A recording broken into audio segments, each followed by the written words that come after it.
વિદ્યાર્થી મિત્રો, છેલ્લા વિડિયો લેક્ચરની અંદર આપણે જોયેલું જાવા સ્ક્રિપ્ટથી આપણે બાકી ટોપિક રાખેલો હતો અને છેલ્લે આપણે કમ્પોઝરની અંદર ફોર્મની માહિતી બધી જોઈ છે. ત્યારબાદ હવે આપણે નવો ટોપિક શરૂ કરીએ છીએ, જાવા સ્ક્રિપ્ટ. તો વિદ્યાર્થી મિત્રો, જાવા સ્ક્રિપ્ટનો ઉપયોગ વેબ પેજમાં શા હેતુ માટે કરવામાં આવે છે, સૌ પ્રથમ એની ચર્ચા કરીએ આપણે. જાવા સ્ક્રિપ્ટ એ એક સ્ક્રિપ્ટિંગ લેંગ્વેજ છે. HTML છે તે હાઇપર ટેક્સ્ટ માર્કઅપ લેંગ્વેજ છે. HTMLથી પણ વેબ પેજ બનાવી શકાય છે અને જાવા સ્ક્રિપ્ટનો ઉપયોગ કરીને પણ વેબ પેજ બનાવી શકાય છે.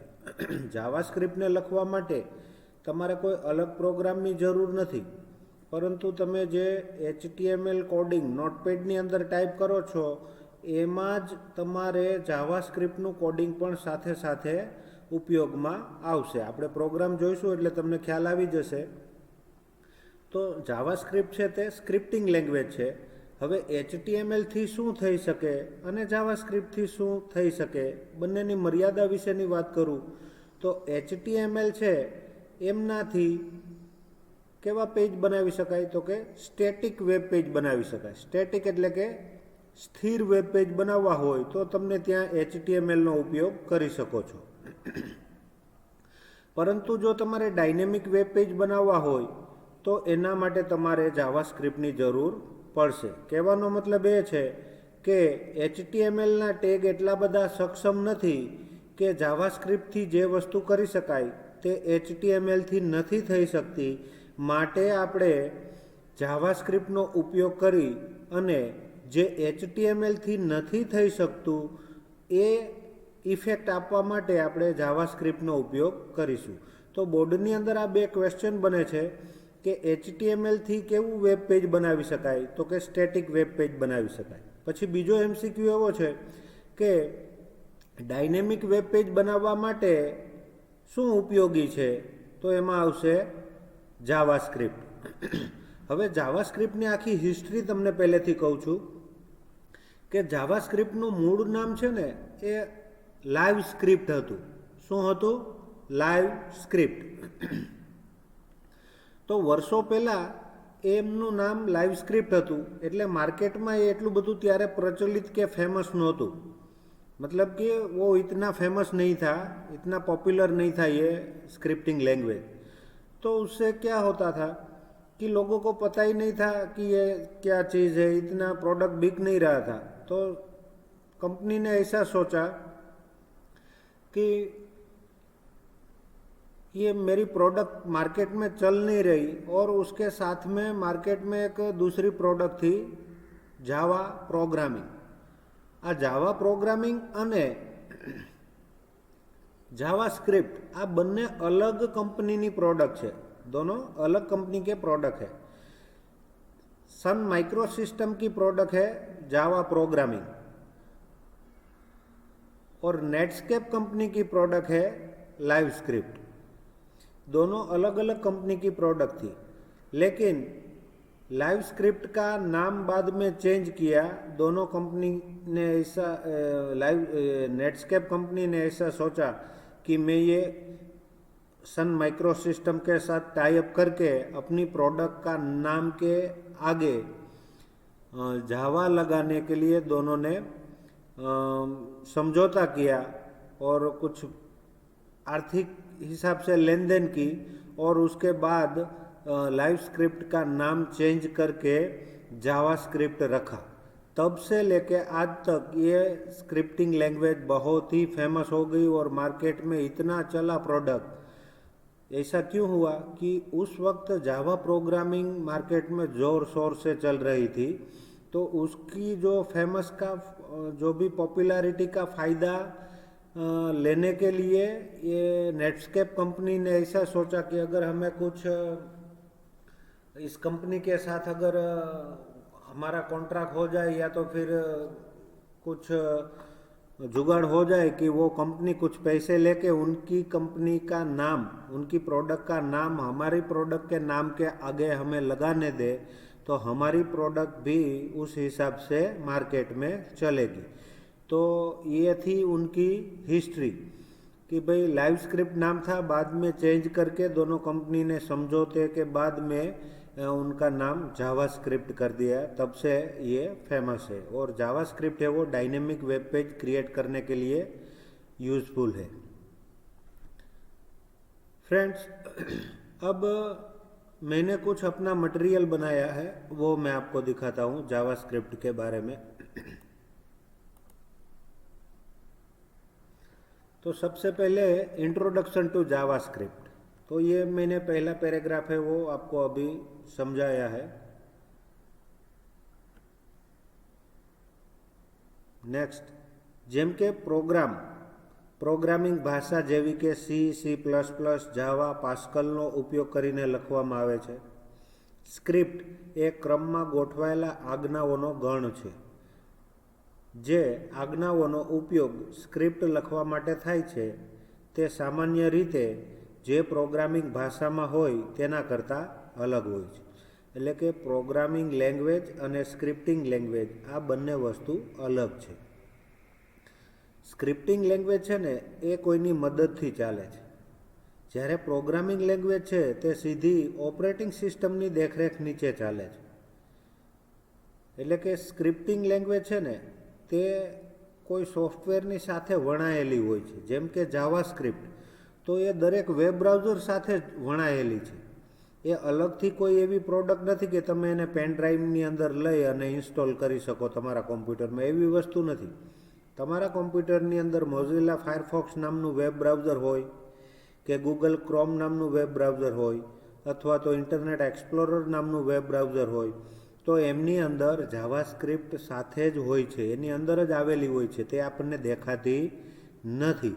પણ તમે વેબ પેજની અંદર સ્ક્રિપ્ટિંગ લેંગ્વેજ જાવા સ્ક્રિપ્ટ લેંગ્વેજનો ઉપયોગ કરીને જે ટેગ લખેલા હોય છે એ ટેગને જ્યારે બ્રાઉઝરમાં રન કરાવો છો, એ ફાઇલને ઓપન કરો છો, ત્યારે એમની ઇફેક્ટ તમે વેબસાઇટ ઉપર કે વેબ પેજ પર જોઈ શકો છો। એ પ્રોડક્ટ આમ સામેથી કોઈ પ્રોડક્ટ એ દેખાય એવી નથી। જાવા સ્ક્રિપ્ટ એ બ્રાઉઝર સાથે વણાયેલી વસ્તુ છે। અને જ્યારે જાવા પ્રોગ્રામિંગ છે ને તે પોતે સ્વતંત્ર છે। જે ભાષાનો સ્ક્રિપ્ટ લખવા માટે ઉપયોગ થાય છે તેને સ્ક્રિપ્ટિંગ ભાષા કહે છે। જ્યારે scripting engine HTML page load કરે છે ત્યારે સ્ક્રિપ્ટિંગનું અર્થઘટન કરે છે। એટલે આ વાક્ય એવું કહેવા માગે છે કે જ્યારે તમે તમારા કોડિંગ લખેલા પેજને બ્રાઉઝરની અંદર રન કરો છો ત્યારે સ્ક્રિપ્ટિંગ એન્જિન, બ્રાઉઝર સાથે જોડાયેલું સ્ક્રિપ્ટિંગ એન્જિન એક્ટિવ થાય છે અને તમારા સ્ક્રિપ્ટના કોડને અર્થઘટન કરે છે અને એનું જરૂરી આઉટપુટ બ્રાઉઝરની અંદર બતાવે છે। સ્ક્રિપ્ટિંગ એન્જિન એ વેબ બ્રાઉઝરનો એક ભાગ છે જે દુભાષિયા તરીકે કાર્ય કરે છે। સ્ક્રિપ્ટિંગ એન્જિનને સમાવતા વેબ બ્રાઉઝરને સ્ક્રિપ્ટિંગ હોસ્ટ કહે છે। નેવિગેટર અને ઇન્ટરનેટ એક્સપ્લોરર આ બંને સ્ક્રિપ્ટિંગ એન્જિનના ઉદાહરણ છે, એટલે કે સ્ક્રિપ્ટિંગ હોસ્ટ છે। શા માટે? તો કે એ બંને જાવા સ્ક્રિપ્ટના કમાન્ડનું ટ્રાન્સલેશન કરવા માટે સક્ષમ છે। એટલે પ્રોગ્રામ અને સ્ક્રિપ્ટ વચ્ચેનો તફાવત તો મેં તમને હમણાં જ કીધું। પ્રોગ્રામનો અમલ સ્વતંત્ર રીતે ચાલક પદ્ધતિની દેખરેખ નીચે થઈ શકે છે। અહીંયા અડધો ધ મિસ છે, પતિ નહીં સમજતા, પદ્ધતિ સમજો। જે ભાષામાં પ્રોગ્રામ લખ્યો હોય તે ભાષામાં કમ્પાઇલર વડે તેને સામાન્ય રીતે કમ્પાઇલ કરવામાં આવે છે અને તેનો સ્વતંત્ર રીતે અમલ થઈ શકે છે તેવા સ્વરૂપમાં ફેરફાર કરવામાં આવે છે। અમલ કરતી વખતે તેનું દરેક વખતે રૂપાંતર એટલે કે અર્થઘટન કરવાની જરૂર નથી। ઉદાહરણ તરીકે પાસ્કલ અથવા કોઈપણ પ્રોગ્રામિંગ ભાષામાં લખેલો games program, spreadsheet program, editor વગેરે પ્રોગ્રામનો ચાલક પદ્ધતિની સીધી દેખરેખ નીચે અમલ થાય છે। સ્ક્રિપ્ટનો સીધો ચાલક પદ્ધતિની દેખરેખ નીચે અમલ થઈ શકતો નથી। મેં હમણાં તમને કીધું એમ કે પ્રોગ્રામિંગ લેંગ્વેજ છે તે ડાયરેક્ટ ઓપરેટિંગ સિસ્ટમ પ્લેટફોર્મ ઉપર ચાલે છે, એટલે કે એમનું સંચાલન સીધું જ ઓપરેટિંગ સિસ્ટમની અંડરમાં હોય છે. જ્યારે સ્ક્રિપ્ટિંગ છે, સ્ક્રિપ્ટનો સીધો ચાલક પદ્ધતિની સાથે અમલ થઈ શકતો નથી, એ કોઈ સાથે વણાયેલું હોય છે. સ્ક્રિપ્ટનો અમલ કરવા માટે તેની સાથે સોફ્ટવેરની જરૂર પડે છે. જેમ કે સ્ક્રિપ્ટિંગ એન્જિન સમાવતું બ્રાઉઝર દરેક વખતે સ્ક્રિપ્ટનો અમલ થાય છે ત્યારે સ્ક્રિપ્ટિંગ એન્જિન દરેક લાઇનનો ક્રમમાં અર્થઘટન કરે છે.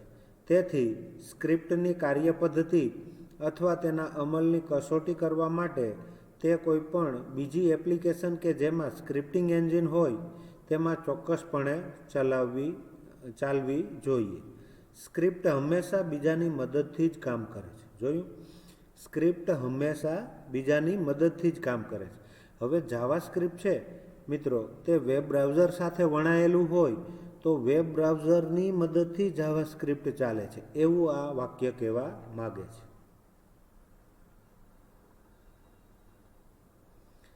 ત્યાર પછી વસ્તુલક્ષી અને ઘટના સંચાલિત model, object oriented and event driven model. JavaScript object oriented અને ઇવેન્ટ ડ્રિવન પ્રકૃતિને અનુસરે છે. કોઈપણ વ્યક્તિ એ સ્ક્રિપ્ટ લખવા માટે ઓબ્જેક્ટ અને ઇવેન્ટના સંદર્ભમાં વિચારવું પડે છે. ઓબ્જેક્ટ ઓરિએન્ટેડ અને ઇવેન્ટ ડ્રિવન મોડેલની વધુ નજીક જવા માટે પહેલાં આપણે કેટલાક પદો સમજીશું. તો સૌથી પહેલું છે એમાં ઓબ્જેક્ટ એટલે કે વસ્તુ. અહીં ઓબ્જેક્ટ એ વાસ્તવિક જગતના સ્થૂળ પદાર્થ સાથે એકરૂપતા ધરાવે છે. સ્થૂળ પદાર્થ એ વડાપ્રધાન, વ્યક્તિ, કાર, દસ્તાવેજ વગેરે કંઈ પણ હોઈ શકે. જાવાસ્ક્રિપ્ટમાં કેટલાક ઓબ્જેક્ટ એ વેબ પેજના ભાગ તરીકે આવેલા છે. દાખલા તરીકે દસ્તાવેજમાં રહેલ પત્રક, પત્રક ઉપર રહેલ ચેકબોક્સ, લિંક, બ્રાઉઝર વિન્ડો વગેરે કેટલાક ઓબ્જેક્ટ જેવા કે તારીખ એ જાવાસ્ક્રિપ્ટમાં બનાવવામાં આવેલ છે, જે વેબ પેજના ભાગ તરીકે હોતા નથી. હવે અહીંયા વસ્તુ એટલે કે ઓબ્જેક્ટની વાત કરે છે. ઓબ્જેક્ટ એટલે શું? તો કે ટેબલ, ખુરશી, મોબાઈલ, માઉસ, પેન, પેન્સિલ, તો આ દરેકને ઓબ્જેક્ટ કહી શકાય. એ રીતના આપણે આપણા અભ્યાસક્રમ પ્રમાણેની વાત કરીએ તો ઓબ્જેક્ટ એટલે કોમ્પ્યુટરની ભાષામાં ઓબ્જેક્ટ આપણે એને કોને કહીશું? તો મિત્રો તમે અહીંયા વિચારો कि आपकी वेबसाइट के ऊपर बहुत सारे ऑब्जेक्ट रखे होंगे आपने, जैसे कि कमांड बटन या तो फिर save button, okay button, submit button, कुछ टेक्स्ट आपने वेब पेज में रखी होंगी, कुछ इमेज आपने रखा होगा. तो इन सारी चीज़ों को और हाइपरलिंक, तो ये सारी चीज़ें इसको हम ऑब्जेक्ट बोलेंगे. ऑब्जेक्ट के बाद आता है प्रॉपर्टी એટલે કે ગુણધર્મ. ગુણધર્મ અથવા લાક્ષણિકતા દ્વારા ઓબ્જેક્ટનું વર્ણન કરવામાં આવે છે. દાખલા તરીકે નામ, સરનામું, જન્મ તારીખ, ચામડીનો રંગ, આંખનો રંગ, ઊંચાઈ, વજન વગેરે ગુણધર્મો એ વ્યક્તિનું વર્ણન કરે છે. ભાષાના સંદર્ભમાં પ્રોપર્ટીઝને વિશેષણ તરીકે વિચારી શકાય. જાવાસ્ક્રિપ્ટમાં ઉદાહરણ તરીકે જોઈએ તો બેકગ્રાઉન્ડ રંગ, અક્ષરનો રંગ વગેરે એ દસ્તાવેજ ઓબ્જેક્ટના ગુણધર્મ છે. હું તમને એક એક્ઝામ્પલ આપું કે ભાઈ આપ બધા વિદ્યાર્થી છો, વિદ્યાર્થી તો બધા જ છે, પરંતુ એમાંથી એક વિદ્યાર્થી હોશિયાર છે તો એનો ગુણધર્મ છે. અથવા તો મરચું, બધા જ મરચાં હોય પણ અમુક મરચાં તીખા હોય, આપણે એમ કહીએ કે ભાઈ એ મરચું તો તીખું છે. તો એ જે તીખું એ ઉમેરો કરવામાં આવ્યો ને એને આપણે પ્રોપર્ટી અથવા તો ગુણધર્મ તરીકે ઓળખી શકીએ. ત્યાર પછી છે પદ્ધતિ એટલે કે મેથડ. પદ્ધતિ એ એક ક્રિયા છે જેનો ઓબ્જેક્ટ દ્વારા અમલ કરવામાં આવે છે. દાખલા તરીકે વ્યક્તિ વાંચી, લખી, જમી, ચાલી, બોલી વગેરે ક્રિયા કરી શકે છે. અહીં વાંચવું, લખવું, બોલવું, જોવું, ચાલવું વગેરે ક્રિયાને આપણે મેથડ કહી શકીએ અને વ્યક્તિને ઓબ્જેક્ટ કહીશું. ભાષાના સંદર્ભમાં મેથડને આપણે ક્રિયાપદ તરીકે વિચારી શકાય. જાવાસ્ક્રિપ્ટમાં મેથડ એ ઉમેરવા, સરખાવવા જેવી ક્રિયા અથવા ફંક્શન હોઈ શકે. વિધેય એ સૂચનાઓનો સમૂહ છે. વિધેયને નામ આપવામાં આવે છે જેનો પાછળથી સંદર્ભ લેવામાં આવે છે. એટલે કે એક વખત તમે ફંક્શન બનાવી દો, પછી એ ફંક્શનનું જ્યારે જરૂર પડે ત્યારે ફંક્શનને કોલ કરવામાં આવે છે. સંદર્ભ લેવો એટલે એને રિકોલ કરવું.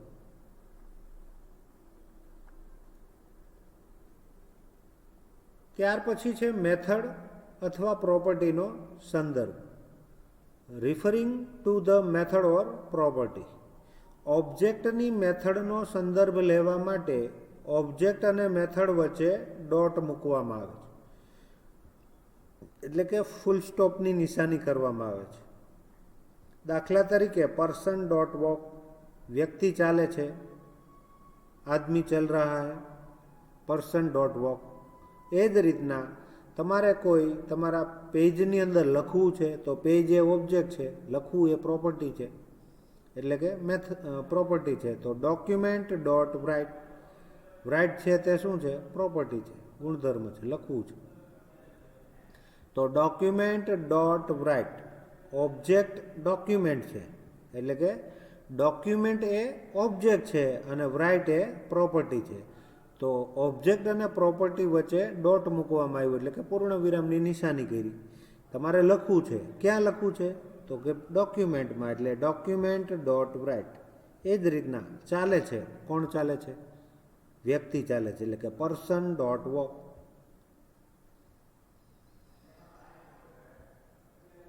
દાખલા તરીકે person dot birth date, document dot B G colour. B G colour એટલે બેકગ્રાઉન્ડ કલર. ડોક્યુમેન્ટનો બેકગ્રાઉન્ડ કલર ચેન્જ કરવો છે તો ડોક્યુમેન્ટ ડોટ બીજી કલર. આ રીતના ઓબ્જેક્ટની પ્રોપર્ટી પોતે એક ઓબ્જેક્ટ હોઈ શકે. દાખલા તરીકે પર્સન, પ્રોપર્ટી બર્થ ડેટ, જે ડેટ ઓબ્જેક્ટ છે, જેને ડે, મંથ અને યર નામની પ્રોપર્ટી છે. વ્યક્તિની જન્મ તારીખમાં વર્ષનો સંદર્ભ મેળવવા માટે person dot birth date dot year પ્રકારે લખવામાં આવે છે. તો આ ફરી વખત આપને કહી દઉં કે કોઈ પણ વસ્તુને, આ ઓબ્જેક્ટને પ્રોપર્ટી અને મેથડ એવા બે ગુણધર્મો હોય છે. જો આમાં ન સમજ પડતી હોય તો એક એક્ઝામ્પલ આપીને આપણું આ લેક્ચર પૂરો કરીશું. કે વ્યક્તિ તો બધા જ છે, એમાં ઘણા હોશિયાર હોય, ઘણા બાહોશ હોય જેને આપણે કહીએ, ઘણા ગાંડા હોય. તો આ શું થયું? એ એમની કંઈક અલગ ઓળખ આપવા માટે આપણે જે શબ્દનો પ્રયોગ કરીએ છીએ ને એને ગુણધર્મ કહીએ, એની પ્રોપર્ટી છે, ટૂંકમાં એના લક્ષણો. સમજ પડે છે વિદ્યાર્થી મિત્રો? ક્લાસમાં 50 વિદ્યાર્થી છે, પણ એમાંનું હું એક હોશિયાર વિદ્યાર્થીની વાત કરું છું. તો એ હોશિયાર શબ્દ જે વ્યક્તિ માટે વાપરવામાં આવે છે એ શબ્દ એ વ્યક્તિ એટલે કે એ વસ્તુ માટે, એટલે કે એ ઓબ્જેક્ટ માટે એ પ્રોપર્ટી બની જાય છે. જેમ કે કોઈ કલાકાર છે, ગાયક કલાકાર, અને સારું ગાય છે, બીજા ઘણા બધા ગાય છે, પણ આ તો ખૂબ સારું ગાય છે.